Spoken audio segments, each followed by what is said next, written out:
Hello and welcome to the Survivor's Guide to Life podcast. This is episode 141, and I'm here with Dr. Peter Bernstein. Peter, and today we want to touch on several ideas, several issues, several topics about caregiving, our usual type of coverage, what the kinds of things we like to help support everyone through.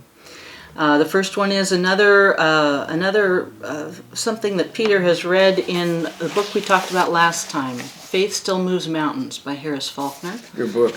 Another is Bruce Willis and the recent announcement that he has frontotemporal dementia and that he wants people to learn about it, his family's behind him, and he will need caregiving.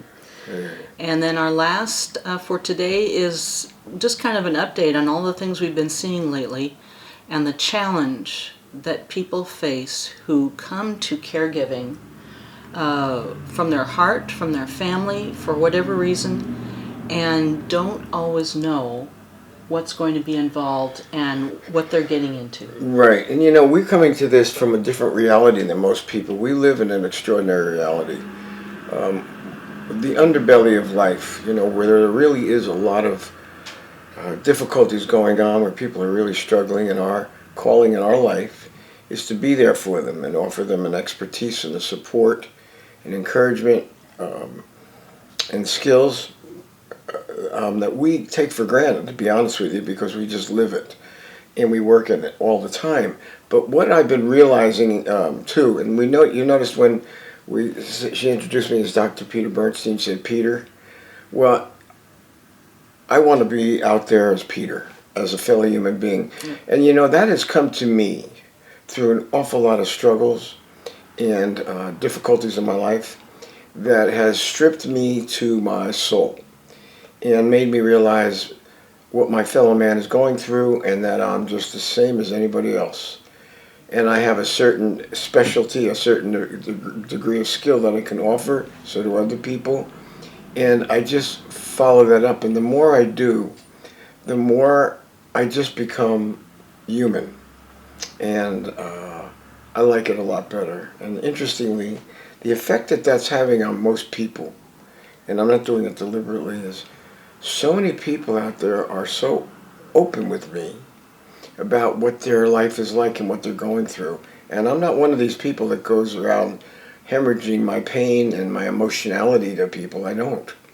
It's just they feel comfortable. And they begin to share, as a fellow human being, what's going on in their lives. And what they've been introduced to and what they've been drawn into, not by choice most of the time, is this extraordinary reality. They've had to become caregivers. They've lost their loved ones. They've faced difficulties they never wanted to anticipate. I've heard and seen so much that wasn't expected, other things that had been expected, but the toll that it's taking is heartbreaking. And when I watch it, and I know I talked to Jenny and our staff about it, we know what to do and what needs to be done. I don't go out there as a clinician unless I'm called to be that. But what I really see is there's a need to be taught how to deal with very extraordinarily difficult circumstances. We've had a lot of exposure in the last couple of years to different kinds of dementia, which is probably one of the cruelest diseases. That's what Bruce Willis is facing now, and his family is learning to deal with. That's a particularly devastating version of dementia. It is, and it's also very common. I didn't realize that for people under 60, it is the most common form of dementia. And we've seen people that come to us, and they have I don't see it as always so cut and dry, though, because there's overlaps of different forms of it. That's true. And that's what we've seen, too. It's not, they're making it sound very cut and dry. Mm-hmm. Very rarely is it like that. Is it just one type? Yeah. They overlap. But this is one that involves aphasia, where they can't talk, they can't understand words anymore. There can be behavioral changes that are balance. We actually have people that come here that are suffering from it, but I think that's another form. I think it's frontal temporal, but I also think it's Lewy body, I too. So, and I've seen the aphasia, and it's heartbreaking because it's so frustrating. They can't find their words, or they can't understand what people are saying. We lost one of my very good friends just a couple of years ago, an admiral in the Navy SEALs, Ray Smith, who had developed a form of aphasia. Very sharp guy, very decent, good man. I will always hold him up very high as far as the quality of a human being he was, and the leadership. And he developed. It's a very cruel disease. It cuts across all lines of life. Yeah. Sometimes it's a hereditary type of thing, and other things at times it isn't. Admiral Ray was one of the people who gave his approval to Peter's book, Trauma, Healing the Hidden Epidemic, and he wrote a recommendation in it. It was something that he thought was a valuable, informative piece of work. It took me convincing him that Navy SEALs have post-traumatic stress disorder. He wasn't quite open to it. Yeah. And I said, are you kidding me? With the ones we're seeing, they all suffer. And after about 3 years, he said, I think almost everybody around here. I said, there you go, Ray. Now you got it. And look at what they do. Unfortunately. And look at what they go through. So since that time, there's been a great evolution as far as recognition and approaches to treatment. So, but Ray was at the. I think he was at the forefront. He was at the forefront too. Yeah, he's helped. Yeah. He helped us an awful lot. He was open to looking at this issue, and he trusted me, and I trusted him too. But anyway, so Bruce Willis's family is looking at how to care for him, just as the people you meet and talk to are facing these challenges of how to care for people. And like you said, this is where we've lived. You've lived for your whole career in some ways. Yeah, I have. What kinds of things should people be on the lookout for or aware of that might surprise them as they start to take on a caregiving role? How exhausting it can get and how depleting. And you can go in with the best intentions in the world. And many people really do. They love the person, they care. But after a while, there is a depletion because you're not only giving a lot, you're also absorbing a lot of energy that is, it's being drawn out of you by them, but also you're being confronted with their illness and their sickness, and you're absorbing that energy. Most caregivers don't pay attention to the effect of all of this until they're emotionally exhausted or when they burn out, which is they don't want to do it anymore. That's the end. We prevent that as much as we can. We believe it is preventable, but we also see people don't know that, and they don't have their finger on the resources that we do. So we want to get out there. That's one of the reasons these podcasts are going out there. We want people to know there are answers, there is support, there is knowledge and skill and mentoring that you need. Yes. We learned to build a design for caregiving that's a team approach, and it's much healthier, and we support each other. I think the team approach is one of the very foremost keys to what we are sharing with people, and what we learned as caregivers is how essential being part of a team, somehow putting together a team, how essential that is. Well, it developed just a natural evolution because it wasn't going on, or it still isn't, but we know it works. Right. The hospice teams used to tell us, and I had no idea what they were talking about, what an exquisite model of caring it was. I didn't know what that truly meant. Now I do. And they were right. We find that it takes an awful lot of support for many, many reasons. But if you're a caregiver, the best of the caregivers, one of the other things that does happen is it brings up your own pain, your own history, and it's in your body, it's in your unconscious, and it gets triggered. We've seen it over and over and over again. And when that happens, caregivers need support. They need somebody, they need a team there, they need people to help them through it so they don't begin to contaminate their work. They may get angry and frustrated. They may go into denial. Denial is very common. Yeah, they can't handle the emotions and the feelings and the pain, and so they just shut down. And that causes a lot of problems because these kind of illnesses, they do throw up red flags as they evolve as far as what needs to be done. And there's things that you can do. Although they're 100% terminal, over time. There are things along the way that you can do to slow down the process, to recognize when there's physical and medical problems that need to be addressed. What we've found, and I think this is unfortunate, that a lot of the caregivers and family members aren't aware of it, and they don't want to be. Even if it's brought to their attention, the issue of denial is so strong that when it comes up, they don't want to look at it, they don't even want to hear it. And they can be told directly, this needs to be addressed before it turns into something critical, a crisis. Right. We run into many, many circumstances where nothing is done until the crisis hits. Until it hits. And yet red flags were going up all along the way. And this is a process of deterioration. These diseases are so cruel that more and more of these things emerge. There are things that you can't stop. And those crises come with you can't anticipate them, they come so quickly. But there are many others that you can see the red flags and the warnings, and there are things to be done. And what we're seeing is denial is a real barrier to effective action. I think too, one of the things that, and you can recognize, we all recognize this, is when the person who is ill, critically ill, is your spouse. It's especially hard to stay on top of what needs to happen, and you need even more support when it's your spouse. It is harder. It is, and I certainly went through it myself.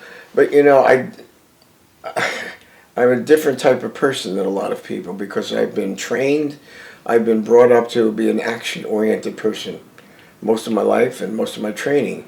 So when that came up, it's gut-wrenching and it's heartbreaking. But I always go to the action that needs to take place right then and there to get the problem addressed. And I've always been a person that uses initiative, and whatever has to be done, I will find an answer. Not everyone is like that, and I wish they were in some ways. Not that I'm blowing my own horn. I'm telling you, it really helps. I would say that's another key. We talked first about the key of using a team. Mm-hmm. And I think another key that we're talking about today is to be action-oriented and deal with things as they come up, as they present themselves before you have a crisis. Absolutely. I've always been one to be able to do that. I did it with my wife. And, I used to go to support groups of whatever it took. But we've been running our own for years before that, and we had pretty top quality efforts, but this was for me. And when I'd go, I was appalled. Not that there weren't good people or good intentioned people running it most of the time, but I believe that the people going through these things deserve the gold standard approach, the best, not nickel and diming them. And that's what I see a lot of organizations unfortunately do. I was part of those. And yet I needed to be there. I wanted to hear and learn what was going on and what other people were going through. I learned an awful lot. One of the things that I did see was that I was different in the sense of when I'd see something, I knew it had to be acted on. So that was the way we developed the team concept, to be honest with you. I saw the need and I addressed it. I saw the financial issues come up, and believe me, they were very, very costly. And I'm paying the price of those now, but I have no regrets because that's what needed to be done. I realized more and more that most people aren't like that. They sink, and they get very needy themselves. And here come the emotions that you talked about that get triggered in caregiving. The neediness, the hopelessness, the depression, or the rage can come up, the fear. And self-pity too. All of those emotions can come right up. And we see it, and they are the enemy of good caregiving. They really are. And they're an enemy to the caregiver because it adds to their depletion. And we've seen, and this is a thing that really concerns us because we've seen it, caregivers over the age of 64, no, 60, I don't remember the age. Right about there, yeah. What is it, 65. 55? 65. 65. They die sooner than the people, the chances are they're dying sooner. After I went through it with my wife, I understood that one from personal experience. I could see why. It's devastating. So what we try to teach people is how to preserve themselves while all of this is going on. And we all, when we're going through this, and they all need support and guidance and direction and help. We are committed to it for the rest of our careers and lives, to do this for folks that are going through a very important part of their lives. We also know that for some reason, the need for good caregivers is blooming. It's not blooming is the word I don't like to use. Booming. Booming. And the need is growing exponentially compared to most other careers. It's just the need is getting that much greater, and more people are desirous. The care facilities can't get workers.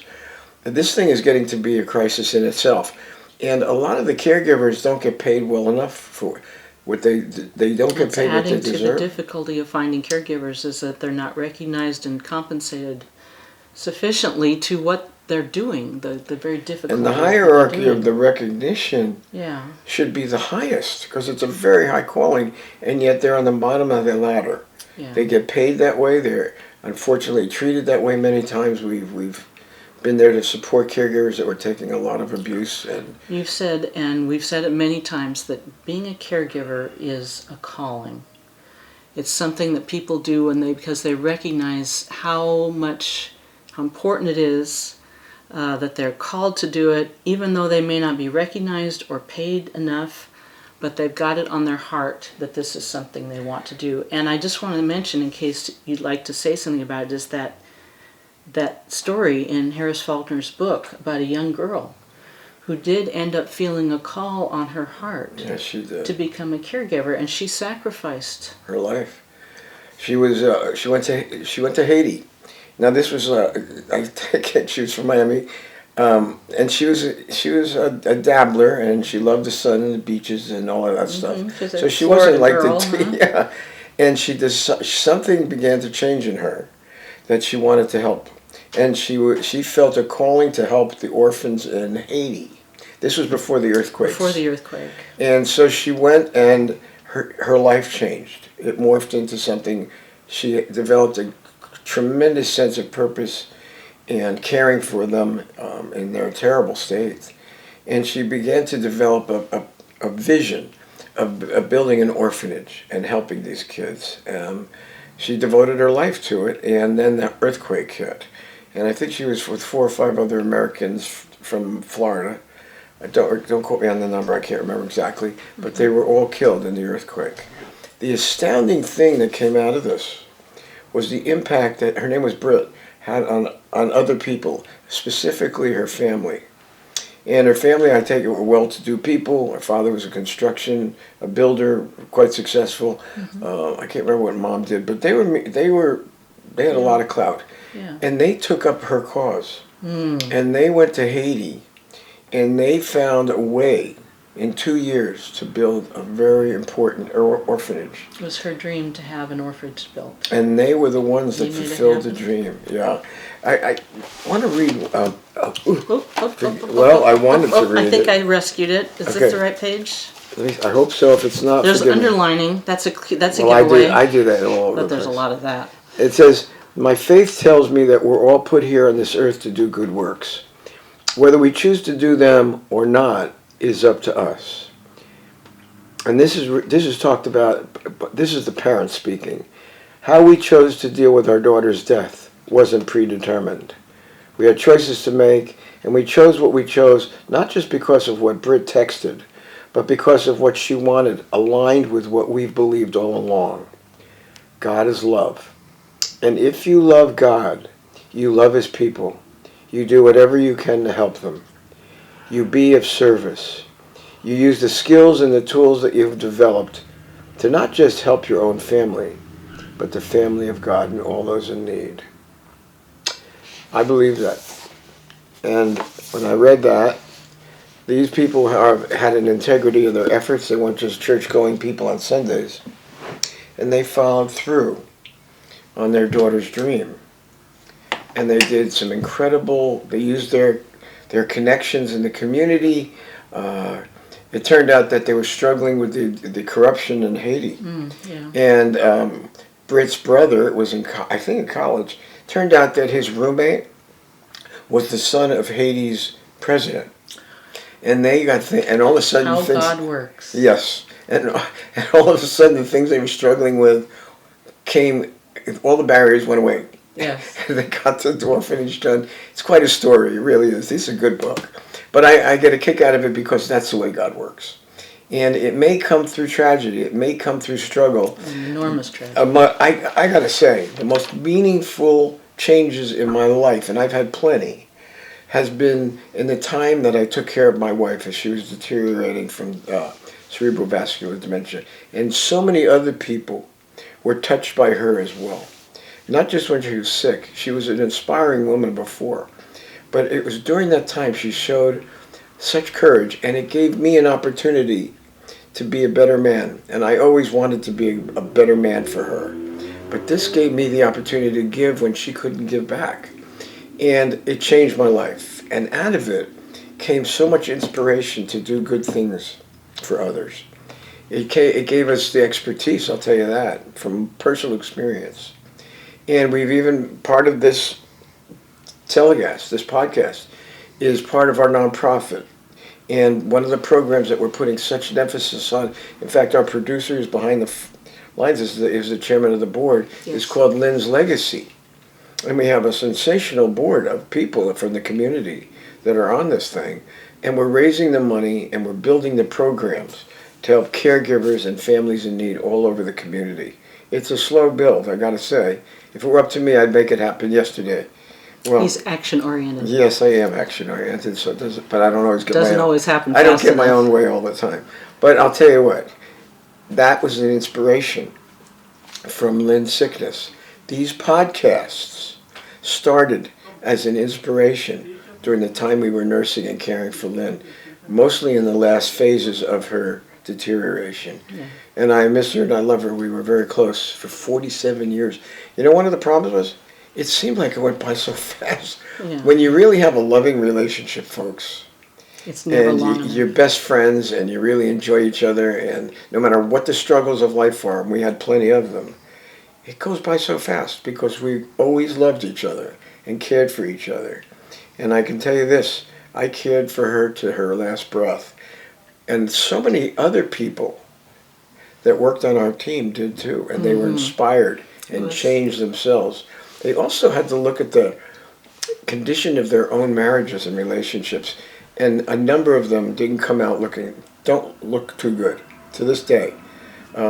That's what Lynn and I had, and I would say my love for Lynn showed plenty, but her courage and her love for me kept her going as long as she could. So we want to present that as there are good things that God can do through these terrible struggles and difficulties. And what I see, they're happening all around us. All we have to do is be receptive and open and heartfelt compassion, with heartfelt compassion, and you will hear the struggles that people are dealing with today. That's what I want to convey. Thank you, and that is an essential message, and it's one that we're going to continue to keep bringing to you time after time, because we want to encourage and support everyone out there. Keep going. Find your calling. The Survivor's Guide to Life podcast is brought to you by Sonoma Coast Trauma Treatment, a 501c3 charity which relies on donations. And if you go to their website, sctraumatreatment.org, you'll be able to donate in support of our podcast, which is on our own YouTube channel and all the regular podcast outlets. Peter and I can be reached at 707-781-3335 or Jenny at bernsteininstitute.com. Please give us any feedback or questions that you have, and we will respond.